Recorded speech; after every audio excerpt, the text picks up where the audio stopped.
구약성경 시편 1편 1절에서 6절 말씀, 저와 여러분이 한 절씩 교독하겠습니다. 복 있는 사람은 악인들의 꾀를 따르지 아니하며 죄인들의 길에 서지 아니하며 오만한 자들의 자리에 앉지 아니하고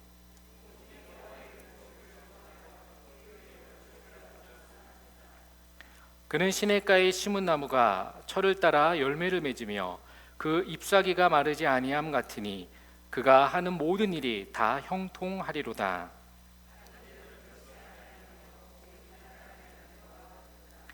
그러므로 악인들은 심판을 견디지 못하며 죄인들이 의인들의 모임에 들지 못하리로다. 무릇 의인들의 길은 여호와께서 인정하시나 악인들의 길은 망하리로다. 아멘. 복 있는 사람, 또 축복의 근원이라는 제목으로 같이 하나님의 은혜를 나누고자 합니다. 우리 사랑하는 성도님들, 한 주간 동안 주님의 은혜로 평안히 지내셨습니까? 네, 아멘. 지난 한 주간 동안 저희는 주의 은혜로 잘 보내왔고, 특별히 잊지 못하는 저 같은 경우는 그렇습니다. 우리 교회 와서 6월달에 하는 야유회를 처음 참석했는데 날씨만큼 참석의 열기도 후끈하고 이 뜨거운 땡볕 아래서 고기를 굽는데 고기를 굽는 건지 우리 목회자들이 구워지는지 서로가 모를 정도로, 가뜩이나 외국인들도 왔는데 그 외국인들은 무슨 죄인지 그냥 집에서 시원하게 있으면 될 텐데 굳이 오라고 해서 그 뜨거운 쓴맛을 불맛을 보며 또 너무나도 좋았다라고 하는 또 이야기를 전해 들었습니다. 하늘에서도 하나님께서 얼마나 기뻐하실까요? 서로 나누고 또 함께 기쁨을 누리는 그런 모습이 우리 말씀의 교회 가운데 또 차고 넘치는데, 일회성으로 끝나지 않고 그것을 토대로 우리 목장에서 또 가정에 가셔서 함께 누리시기를 주의 이름으로 축원을 드립니다. 지난 어제죠, 토요일에도 잠깐 말씀을 드렸지만 우리 대한민국 같은 경우는 참 축복을 많이 받은 민족이다라고 생각이 듭니다. 왜냐하면 대한민국이 지금 이렇게 크게 발전할 수 있었던 것은 많은 요인들이 있을 수 있습니다. 경제적인 요인, 사회적인 요인, 환경적인 것, 기타 여러 가지 많은 것들이 있겠지만 하나님을 믿는 우리 백성으로서는 전적으로 이 모든 것들은 하나님의 은혜다라고 하는 것을 우리는 잊지 말아야 할 것입니다. 잠깐 왔다 온 우리 일본 친구들이요, 한국에 대한 관심이 얼마나 많은지 개인적으로도 1년씩 한국어 공부하고요, 정말 프리토킹을 할 정도로 열심인 친구들이에요.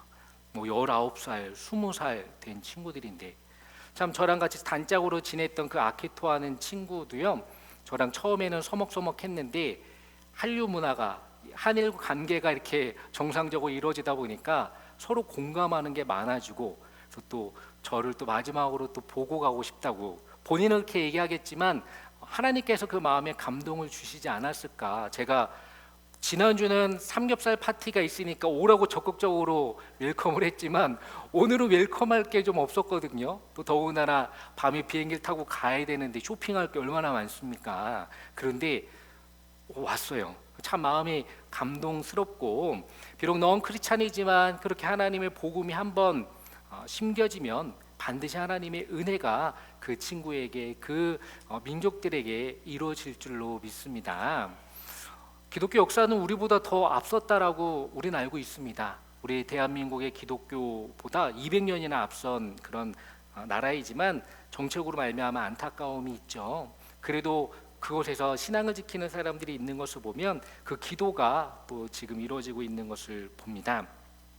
이처럼 많은 복을 받은 우리 대한민국 같은 경우도 지난 수요일에 6.25라고 하는 전쟁을 통해서 벌써 75주년 행사를 한국에서 보내왔더라고요.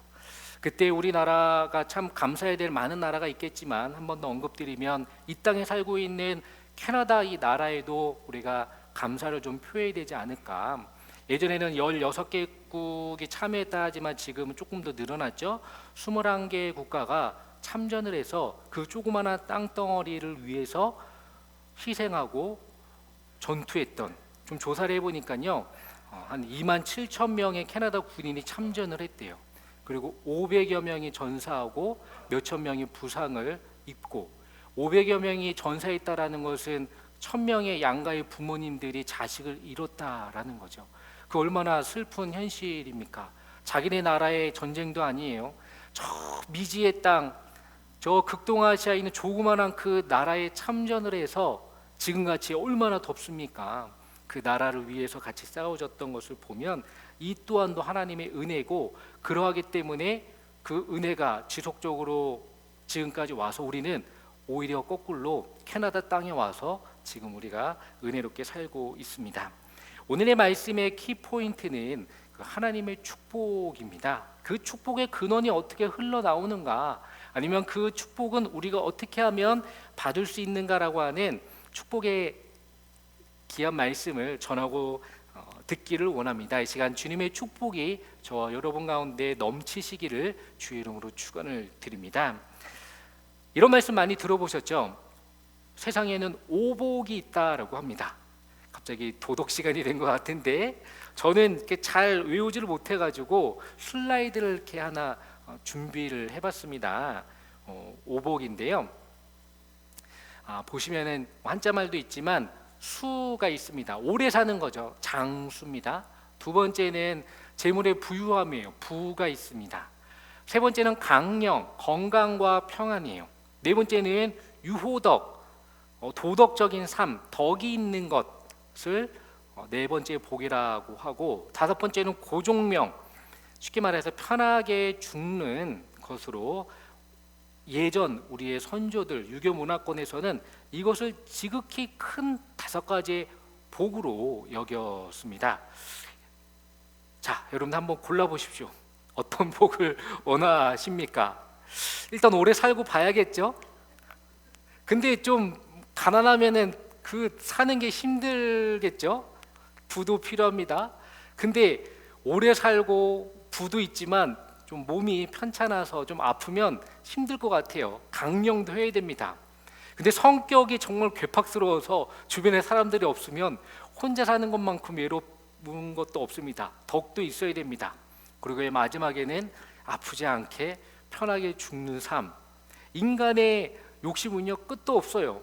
근데 이 다섯 가지를요 어느 하나를 고르라 하면 고를 수 없습니다. 다 갖고 싶어요. 여기 서 있는 저도 그렇습니다. 앉아 계신 우리 성도님들도 그럴 것이고, 세상에 있는 사람들은 이것을 위해서 산다라는 거죠. 여러분들은 어떤 것을 위해서 사십니까? 오복입니까? 아니면 하나님의 축복입니까? 당연히 우리는 교회 와서 우리는 하나님의 축복을 위해 삽니다라고 하지만, 삶의 현장으로 돌아가면 이 다섯 가지의 복을 쟁취하기 위해서 달려가는 우리의 모습이 있습니다. 근데 중요한 것은요, 이 오복을 생각해 보면 불가능한가 가능한가? 어떻게 생각하시나요? 가능할까요? 오래 사는 것 우리의 힘으로 됩니까? 잘 죽는 것, 요즘 뭐 웰다잉이라고 하는데 어떻게 하면 잘 죽나요? 안 죽어봤는데 어떻게 하면 잘 죽는지 아무도 몰라요. 예수님밖에 몰라요. 죽다 살아나셨기 때문에. 예수님 말고는 어느 누구도 대답해 줄 수는 없는데, 그것도 퀘스천 마크입니다. 어떻게 하면 부를 이룰 수 있나요? 부자한테 가면은 부자가 그 액기스를 얘기해 주나요? 늘 평범한 얘기하죠. 정직하게 살아라, 부지런히 살아라. 아니, 누구는 안 정직합니까? 누구는 안 부지런합니까? 근데 당신과 나는 차이가 있는데 좀 비법을 알려달라 하면 부자는 안 알려줘요. 그리고 덕이 있는 것, 덕은 어떻게 하나요? 뭐 배운다고 되나요? 우리는 도덕 시간에 100점을 맞았습니다. 그렇지만 도덕 시간에 100점 맞은 사람이 오히려 사회를 더 혼란스럽게 하는 모습을 우리는 많이 봅니다. 다 불가능합니다. 이룰 수 없어요. 그런데도 그것을 추구하는 열망과 열정과 소망이 인간의 그 본성에 있다라는 것이죠. 말도 안 되는 불가능한 것들을 추구하는 삶이 얼마나 불행한 삶이겠습니까? 그래서 우리는 그것을 마다하고 포기하고 뒤로 제껴놓고 가능한 것을 쫓아 나오고자 주 앞에 나왔습니다. 주님 앞에는 불가능한 것이 없는 줄로 믿습니다. 저와 여러분 가운데 하나님의 축복, 그 가능한 것들이 이루어지기를 주의 이름으로 간절히 축원을 드립니다. 무엇이 가능할까? 세상에는 오복이 있다라고 하지만 성경에는 하나님이 말씀하신, 예수님이 말씀하신 삼복이 있습니다. 좀 엑기스만 모았는데요. 한번 성경 말씀을 제가 준비해 봤습니다. 요한3서 1장 2절 말씀에 가 보면 제가 한번 읽어봐 드릴게요. 요한1서 3장 1장 2절 보면 사랑하는 자여 내 영혼이 잘됨 같이 내가 범사에 잘되고 강건하기를 내가 간구하노라. 우리 한번 같이 읽어보도록 하겠습니다. 한 번 더 읽겠습니다. 시작.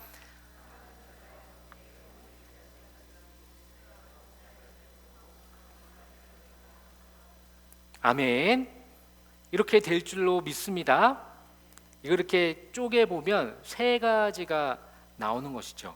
그 세 가지는 영혼이 잘되고 범사가 잘되고 강건하여지는 그런 모습. 심지어는요, 세상 사람들이 이 오복을 얼마나 원하는지, 제가 슬라이드를 하나 준비했지만 한자말로 복이라는 그 글씨 있지 않습니까? 한자 글씨. 그 복을요, 중국 사람들은 방마다 붙여놓는데, 중국 사람들 집에 가보신 분들 아시겠지만 그냥 붙여놓지 않고 어떻게 붙여놨을까요? 거꾸로 붙여놨어요. 의미가 있습니다. 복이 하늘에서 쏟아지라고. 그래서 복 글자를 거꾸로 붙여 놨습니다. 근데 복이 떨어져야 되는데 아직까지도 안 떨어졌다라고 하는 소문이 들려오고 있습니다. 그토록 저렇게라도 거꾸로 붙여 놓으면은 복이 쏟아지겠지라는 세상 사람들의 모습이 있는데요. 잘 몰라서 그러는 거죠. 왜냐하면 그 정통 말씀이 오늘 우리가 읽었던 요한3서 1장 2절에 있는 말씀, 영혼이 잘 되는 것, 범사가 잘 되는 것, 강건해지는 말씀이 바로 이 성경에 나온 3대 축복입니다. 먼저 영혼 구원이라고 하는 말씀은요, 베드로전서 1장 9절에 가보면 아주 정수로 나와 있는데요. 제가 한번 읽어봐 드리겠습니다. 베드로전서 1장 9절에 보면 믿음의 결국 곧 영혼 구원을 받음이라 라고 되어 있습니다. 영혼이 잘 된다라는 것. 오복 중에 제일 첫 번째가 뭐였죠? 길게 사는 것, 장수하는 것. 얼마나 살아야 장수할까요? 100수? 120수? 아직까지도 200살 넘게 산 사람은 없는 것 같아요. 그러면 인간은 유한한 존재라 다 150년 안에 다 죽습니다. 우리도 150년 안에 언젠가는 죽죠. 그런데 우리의 육신은 죽는 건 어쩔 수 없지만 우리 영혼마저도 저 영원한 하늘나라에 들어가지 못한다면 그것만큼 불행한 것이 없고 그것만큼 저주가 없습니다. 뭐하러 우리가 예수를 이 시간에 믿습니까? 지난주같이 그 뜨거운 땡볕 아래 굳이 우리의 살을 데우면서 참여를 하시냐고요. 뭔가 목적이 있기 때문에. 가장 큰 목적은 우리의 영혼이 잘 되는 것. 영혼이 잘 되는 것은 이 땅에서의 그런 축복과는 본질적으로 다릅니다. 저 영원한 하늘나라에서의 나의 그 집이 있고 나의 삶이 있고 하나님과의 동행하는 삶이 있을 때 그것을 바라보고 추구하는 삶이 가장 큰 축복인 것이죠. 그런데 그것의 결정적인 건 뭐냐? 예수를 믿어야 한다라는 것. 믿음의 결국, 믿음의 종착점, 믿음의 마지막은 뭐냐? 곧 영혼 구원인데 누구를 믿느냐가 중요한 거죠. 세상 사람들은 돈을 믿어요. 자신의 지식을 믿습니다. 또 자신의 재산을 믿고요. 자신의 모든 갖고 있던 것들을 믿고 따라갑니다. 하지만 그것은 헛된 믿음이죠. 진정한 믿음이야말로 우리의 영혼을 구원한다라는 것을 믿으시길 바랍니다. 두 번째로는 우리가 좋아하는 물질의 복이 성경에 나옵니다. 이 물질의 복은 가장 엑기스가 어디 나오느냐? 신명기 28장에 나오는 축복의 말씀이 나오는데 거기는요 축복의 말씀이 나오고 또 한편으로는 하나님 말씀대로 살지 못하면 이런 저주를 받을 것이다 라고 해서 후반부에는요 조주에 관한 말씀이 양면성으로 되어 있어요. 양날의 칼과 같이. 사과를 자를 때 칼이 잘 되는 날로서 자르면은 사과가 이쁘게 잘라지지만 무딘 칼로 사과를 자르려면 그것만큼 힘든 게 없습니다. 하나님의 축복을 잘 받으면 신앙생활이 즐겁고 유쾌하고 아름답죠. 하지만 하나님 말씀대로 안 살려고 살지 못하니까 그 신앙생활만큼 힘든 게 없어요. 차라리 세상 사람들과 같이 다 포기하고 그냥 세상만 바라보고 사는 게 오히려 성공의 지름길일 수 있습니다. 세상에서는요. 근데 우리는 그걸 또 원치 않아요. 세상 안에서 하나님의 백성으로 성공하고 싶은데 그러지 못하는 현실이 너무나도 안타까운 거죠. 그래서 이 신명기 28장은 그것을 압축해서 말씀을 드리는데 28장 1절 말씀 그 마지막 부분에 가보면 너를 세계 모든 민족 위에 뛰어나게 하실 것이다 라고 하는 하나님의 결정적인 말씀이 나와 있고요. 6절로 넘어가 보면요, 6절에 보면 내가 들어와도 복을 받고 나가도 복을 받을 것이다. 많이 들어보셨죠? 이 말씀. 이 말씀을 붙든 미국의 기업이 있어요. 어떤 기업일까요? 미국 기업이니까 뭐 영어로 쓰여졌겠죠. 햄버거를 팔아서 대박이 난 기업인데 인앤아웃, 인앤아웃 그 기업입니다. 그래서 이 말씀을 모토로 해서 햄버거를 판 가게예요. 그래서 서구 미국의 그 서부 쪽에만 해당돼 있어서 우리는 먹고 싶어도 매장이 없어서 먹지는 못하는데 뭐 미국의 3대 버거 중에 하나인데 지금은 뭐 탑이라고 할 정도로, 제가 뭐 상식 하나 알려드리면 그 탑이 이제 인앤아웃 버거고요. 두 번째는 뭘까요? 저 나름대로는 파이브 가이즈라고 생각이 들고요. 세 번째로는 쉑쉑 버거. 뭐 흔히 말해서 뭐 미국의 3대 버거를 하는데 탑은 뭐 인앤아웃이다라고들 많이들 이야기를 합니다. 그 인앤아웃이 영어로 들어와도 복을 받고 나와도 복을 받는 그 모토로 되어 있습니다. 축복이 그렇다라는 거예요. 들어와도 복을 받고 나가도 받는, 우리의 가정 가운데 그런 하나님의 축복이 들어와도 복을 받고 나가도 복을 받으시기를 주의 이름으로 축원을 드립니다.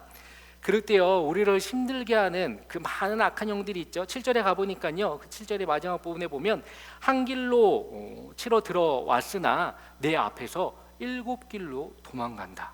흔히 말하는 혼비백산이죠. 뭔가 우리를 무너뜨리려 왔는데 어마어마한 숫자가 쳐들어왔는데 도망갈 때는요 혼비백산이에요. 4분 5일이에요. 도망가는데 그냥 7가지 길로 막 걸어와 나 살려라 라고 도망가는, 그러니까 하나님의 절대적인 보호죠. 그리고 이제 8절 마지막에 보면 내 모든 일에 복을 내리시고 하나님 여호와께서 내게 주시는 땅에서 내게 복을 주실 거다라고 말씀을 합니다.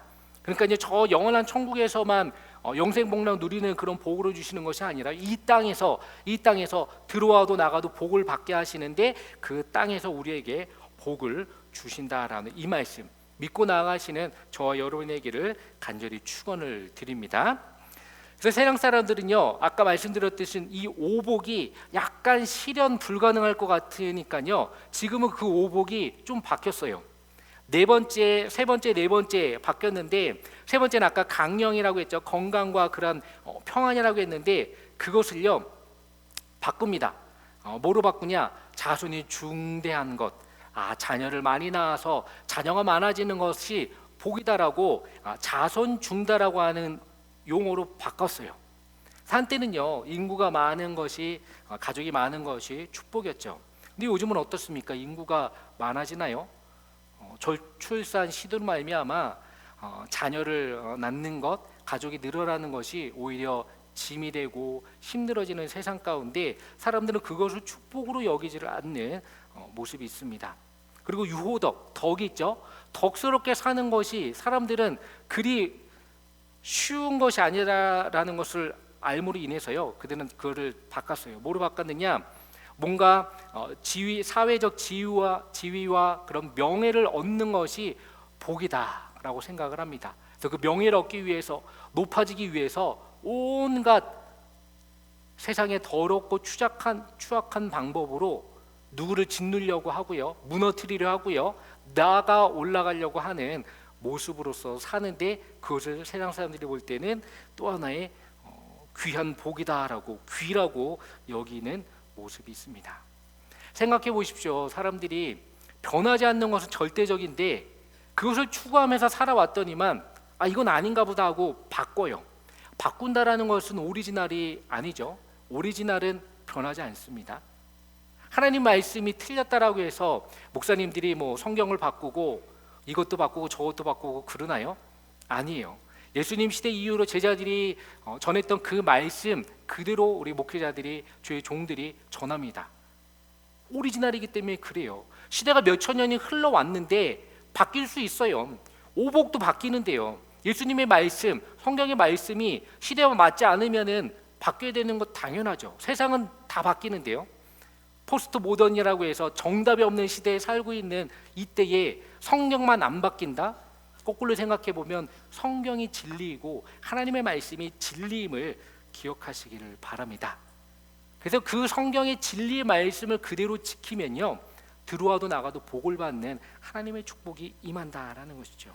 마지막 세 번째로는요, 강건하기를 내가 간구하노라 라고 하는 육신의 건강을 우리에게 허락해 주신다라고 합니다. 이것은 잠언서 4장에 가보면요, 아주 명확하게 말씀을 하고 있는데, 잠언서 4장 22절 말씀, 20절부터 쭉 읽어보면요, 한번 제가 읽어보겠습니다. 내 아들아, 내 말에 주의하며 내가 말하는 것에 귀를 기울이라. 그것을 내 눈에서 떠나게 하지 말며 내 마음속에 지키라. 그것을 얻는 자에게 생명이 되며 그 온 육체의 건강이 됩니다. 그리고 23절에 보니까요, 모든 지킬 만한 것 중에 더욱 내 마음을 지키라. 생명의 근원이 이에서 남이니라 라고 하는 말씀. 하나님의 말씀을 그대로 준행할 때 건강 또한 허락해 주신다라는 겁니다. 이걸 제가 이제 한번 한 슬라이드로 딱 압축해서 한번 만들어 봤는데 한번 좀 보여주실까요? 영혼 구원입니다.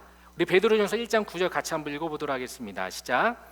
믿음의 결국 곧 영혼의 구원을 받음이라. 영혼 구원이 있기를 주의 이름으로 축원합니다.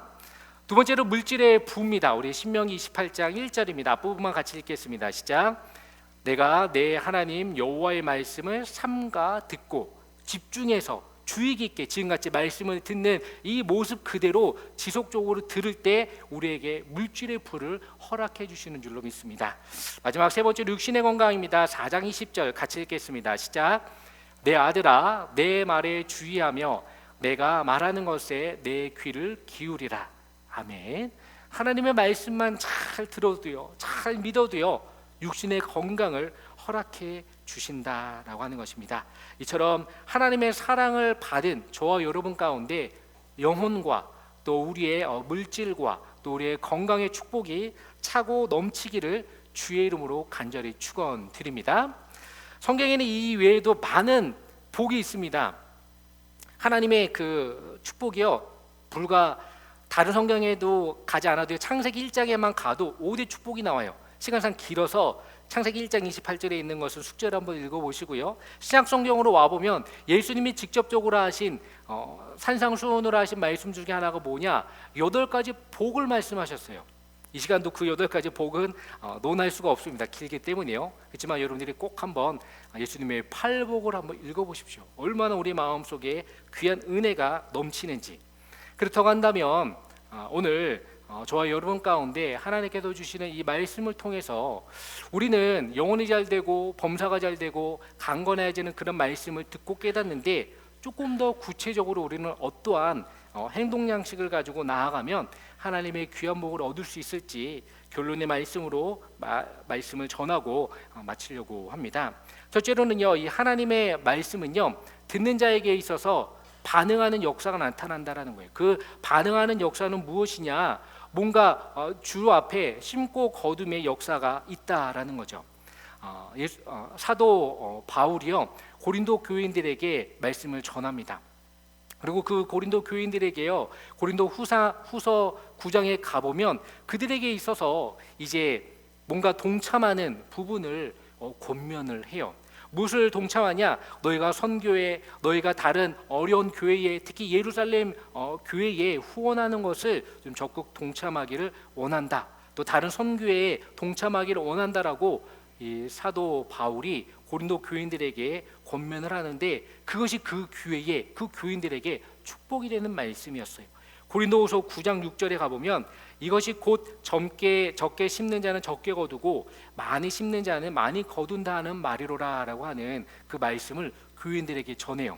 그러니까 교인들이 좀 생각을 했겠죠. 아니, 심을 것도 없는 가난한 우리에게 무슨 심을 때 거두냐. 우선 이 밑 재료부터 바탕부터 없는데 무엇을 그렇게 강력하게 이야기를 하느냐. 의아해하는 사람이 있을 수 있었다라는 거죠. 그랬더니요, 10절에 더 가보니까, 고린도후서 9장 10절에 가보니까요, 하나님이 그런 사람들에게 미리 더 예비해 놓으신 게 뭐냐. 심는 자에게 씨와 먹을 양식을 주시는 이가 너희의 심을 것을 주사 풍성하게 하시고 너희의 의의 열매를 더하게 하시리니. 우리가 신앙생활을 하는 가운데 예수를 잘 믿겠다라고 다짐하는 초신자들, 아니면 신앙의 연배가 옅은 사람들이 착각하는 것 중에 뭐냐, 내가 이것이 잘 되면, 내가 이것을 완료하고 난 다음에 예수를 잘 믿겠다. 아직까지도 예수를 잘 믿지 못하고 있다라고 소문이 들려옵니다. 왜? 이 일이 아직 잘 안 끝났기 때문이에요. 뭔가 이게 잘 되면은 내가 선교도 하고 열심히 하고 또 주님의 이름을 높이겠습니다 하는데, 세상의 원리는 당연히 그것이 맞죠. 하지만 예수님의 원리는, 기독교의 원리는 그것이 아니에요. 네가 하고자 하는 마음이 있느냐, 네가 간절히 소망하는 마음이 있느냐. 적게 심는 자는 적게 거두고 많이 심는 자는 많이 거두는데 내가 심을 것 먼저 줄게. 10절에 있는 말씀과 같이 씨와 먹을 양식을 주시는 이가 너희에게 심을 것을 주시는데 그냥 조금 주시는 게 아니라 풍성하게 주신다. 그럴 때 많은 것들이 넘친다라는 것이죠. 이것이요, 성경의 많은 말씀에 보면 많은 위대한 인물들이 이 원리를 깨달았어요. 특히 야곱 같은 경우는 도망자 야곱 아닙니까? 근데 그가 도망을 하게 된 결정적인 원인은 뭐냐? 아버지의 축복을 받았어요. 형이 대신 받아야 되는데 자기가 받았어요. 그럴 수밖에 없는 게, 형이 배고프니까 장자의 권리를 파축 황굴에서 팔아버리잖아요.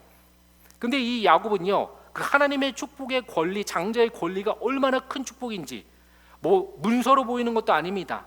그렇다고 뭐 각서로 되어 있는 것도 아니에요. 그냥 구두로 말미암아 파축 한 그릇이 오간 것, 세상으로 따지고 보면 그게 뭐가 대단하다고. 하지만 야곱은요, 그 역사적인 순간을 놓치지 않았다라는 거예요. 그 순간을 포착하고 그것이 자기에게 축복이 되는 것을 확실히 믿고 눈이 침침한 그 아버지한테 가서 축복의 기도를 받습니다. 그리고 그가 어마어마한 부자가 되는데, 성경에서는 그가 도망자로 갈 때 보따리찜 하나 싸갖고 도망갔지만 그가 다시 컴백해서 야복강에서 왔을 때는요, 성경은요 그를 뭐라고 표현하느냐, 부자 중에 부자라고 하는 거부라고 표현합니다. 한자말로 클 거자를 써서 거부. 그냥 부자도 아니에요. 부자 중에 부자, 거부가 돼갖고 그가 돌아오는 것을 성경은 기록을 하고 있습니다. 그 아버지가 뭐라고 축복하냐, 창세기 27장 27절인데요 찾아보기 쉬우시죠? 나중에 나는 어떤 축복을 받을지 고민하신다면 예수님의, 하나님의 이치를 기억하시라고 창세기 2727 27장 27절을 생각해 보시면은, 그가 아버지한테 가서 축복 기도를 받는데 그 아버지가 그에게 뭐라 얘기하느냐, 옷의 양치를 맞습니다. 그리고 이렇게 축복하여 아들의 양치는 여호와께서 주신 밭의 향치로다. 그리고 28절 29절에 가보면 하나님께서 너에게 복 주시기를 원한다, 또 너가 복 받기를 원한다라고 이 이삭이 야곱에게 축복을 합니다. 우리 크리스찬들은요, 그런 축복에 보이진 않지만 하나님의 강력한 역사, 또 말씀을 통해서, 또 기도를 통해서 우리가 아멘할 때 그 아멘으로 받는 사람이 축복을 받는 줄로 믿습니다. 저 김현선 목사가 오늘 왜 이렇게 축복을 강조하냐, 기복주의자냐라고 생각할지 모르지만, 저는 뭐 기복주의를 원하는 여러분들에게 말씀을 전하는 것이 아니고요, 우리가 신앙생활을 하는 가운데 아까도 서두에 말씀을 드렸듯이 대한민국이 없어질 수밖에 없는 그런 국가였습니다. 지금 수많은 나라들의 전쟁이 일어나고 있잖아요. 참혹한 현실을 우리가 보고 있는데, 대한민국 같은 경우는 75년이 지금 지난 이 시점에 얼마나 잘 나가고 있는지 여러분들은 체감이 안 되십니까? 저는요, 그 일본 친구들이 저를 막 우상화해요. 한국말을 해서 그런지는 몰라도 저는 더 깜짝 놀랍니다. 저한테 오히려 음식을 먹어보라고 저한테 주는데, 주는 게 뭐냐, 약과를 줘요. 너 약과 먹어봤냐고. 아니, 대한민국 사람 치고 약과를 안 먹어본 사람이 어디 있습니까? 우리는 별로 맛없어갖고 안 먹는 게 약과인데, 뭐 저 생각은 그렇습니다. 약과가 맛있지만. 근데 그들은 이제 약과가 너무 맛있대요. 야, 너네도 약과가 있을 것 같은데 없대요. 또 갤러리아 마트 갖고 약과를 사갖고 막 자기들끼리 막 나눠 먹는 거예요. 우리 군대 갔다 오신 분들은 아시겠지만 그 라면 있는데 봉지에다 뜨거운 물을 부어서 먹는 전문 용어가 있습니다. 그거를 이제 뽀글이라고 뽀글이라고 하는데요. 설교 시간에 이런 말씀 드려서 죄송하지만 어떤 일본 여학생이 저한테 너 뽀글이 아니 그러는 거예요. 군대에서 지겹도록 먹은 게 그 라면 봉지에 물 부어갖고 별로 이렇게 환경 호르몬 나오고 별로 안 좋은 그건데 자기는 오늘 처음 먹어본대요. 어떻게 먹는 거냐. 그래서 물은 반만 따르고 잘게 부숴가지고 젓가락을 딱 꼽아서 시간이 지나서 먹으면 맛있어라고 디테일하게 얘기해주는 한국을요 너무나도 사랑해요. 저희가 청소년 때 일본을 동경했듯이 저는 깜짝 놀랐습니다. 그 일본 친구들이요 한국을 얼마나 동경하는지 한국 옷만 입어요. 한글이 된 뭐만 있으면 이게 무슨 글씨냐고 막 자기들끼리 막 하는. 제가 뭘 얘기하려고 하냐, 75년 전에 대한민국이라고 하는 땅이 전쟁으로 아예 그냥 폭삭 망해버리고 지구상에 사라져버렸다면요 우리도 존재하지 않았을 겁니다. 아니면 우리가 누군가의 그런 속국이 되었겠죠. 지금 하나님의 베푸신 은혜로 말미암아 지금은요 전 세계 어디를 가도 이 대한민국의 여권의 파워가 얼마나 큽니까? 여권 하나만 들고 가면은 많은 나라의 큰 혜택을 받는, 그것이요 우리의 많은 선조들이 뭐 큰 빌딩을 세우고 뭐 큰 부를 뭐 가져와서 아니에요.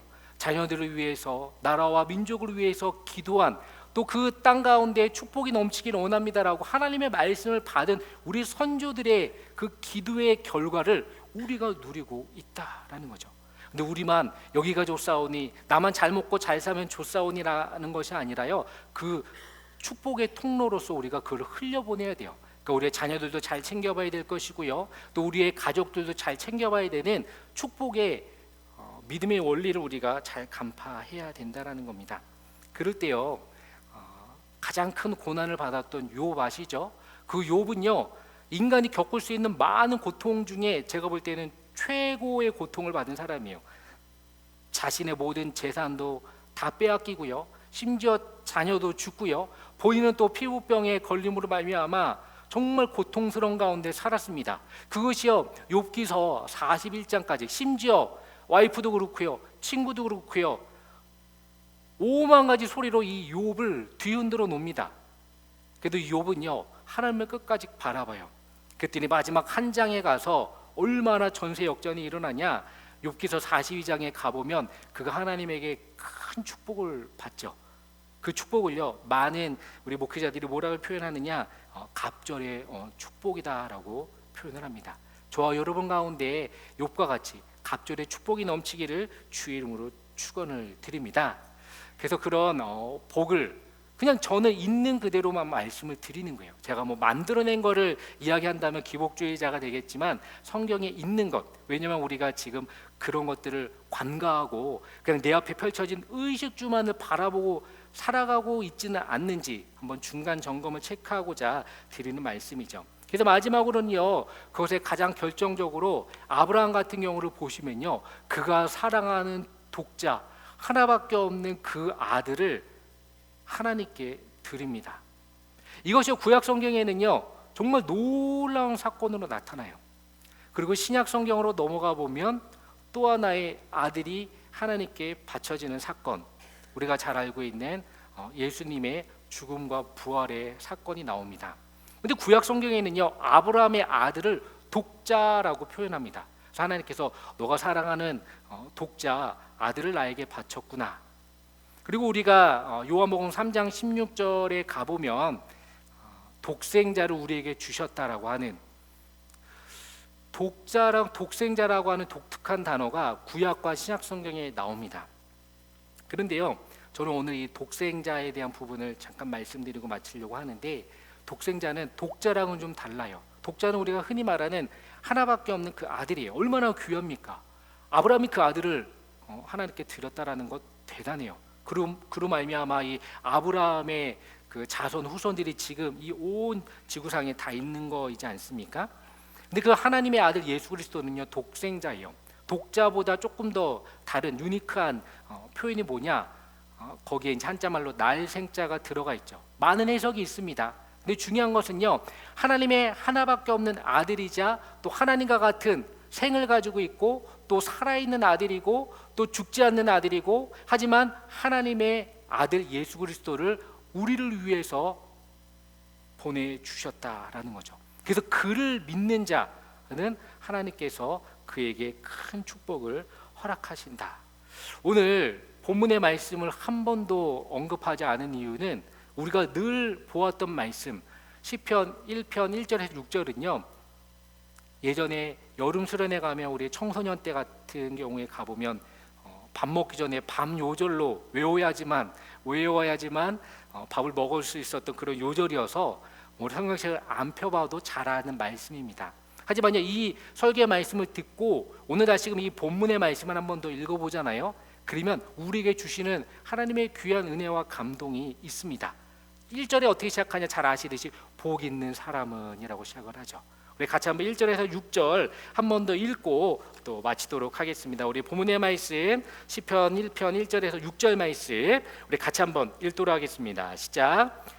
복 있는 사람은 악인의 꾀를 따르지 아니하며 죄인들의 길에 서지 아니하며 오만한 자들의 자리에 앉지 아니하고 오직 여호와의 율법을 즐거워하여 그의 율법을 주야로 묵상하는 자로라. 그는 시냇가에 심은 나무가 철을 따라 열매를 맺으며 그 잎사귀가 마르지 아니함 같으니 그가 하는 모든 일이 다 형통하리로다. 악인들은 그렇지 아니하며 오직 바람에 나는 겨와 같도다. 그러므로 악인들은 심판을 견디지 못하며 죄인들이 의인들의 모임에 들지 못하리로다. 무릇 의인들의 길은 여호와께서 인정하시나 악인들의 길은 망하리로다. 아멘. 이 말씀이 저와 여러분 가운데 차고 넘치시기를, 그러므로 복 있는 사람이 되시기를 주의 이름으로 간절히 축원드립니다. 아멘. 우리 시간